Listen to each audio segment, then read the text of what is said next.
Cinema బాగుందా బాగాలేదా అన్నటువంటి దాని గురించి రివ్యూలు మ్యాక్సిమం నేను ఇవ్వను. ఇంకా పైగా ప్రోత్సహిస్తాను ప్రతి సినిమా వచ్చినప్పుడు తొలినాళ్లలో మనం నెగిటివ్గా చేయకూడదు అన్నట్టు. ఎందుకు అంటే పాపం వాళ్ళు ఎంతో కష్టపడితే 24 క్రాఫ్ట్స్ వాళ్ళు కష్టపడితే వచ్చేటటువంటి అవుట్పుట్. ప్రజల్లో ఒక్కొక్కరికి ఒక్కొక్క ఆలోచన ఉంటుంది. ఒకరికి నచ్చిన సినిమా ఇంకొకరికి నచ్చబోచ్చు, ఒకరికి నచ్చని సినిమా ఇంకొకరికి నచ్చచ్చు. కాబట్టి వాళ్ళకు వదిలేద్దాం అన్నటువంటి దాంట్లో. కాబట్టి పుష్ప బాగుంది బాగోలేదు లాంటి సర్టిఫికేట్ నేను ఇవ్వను.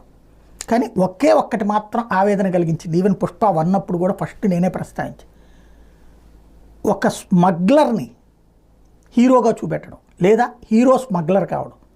పాత సినిమాల్లో ముందు చెడు పాత్రధారి, మద్యం అమ్మేవాడు, మద్యం తాగేవాడు, డ్రగ్స్ అమ్మేవాడు, డ్రగ్స్ వాడేవాడు, ఆ తర్వాతన హీరోయిన్ వల్లనో లేకపోతే ఇంట్లో జరిగే ఏ సంఘటన వల్లనో మారి ఆ తర్వాత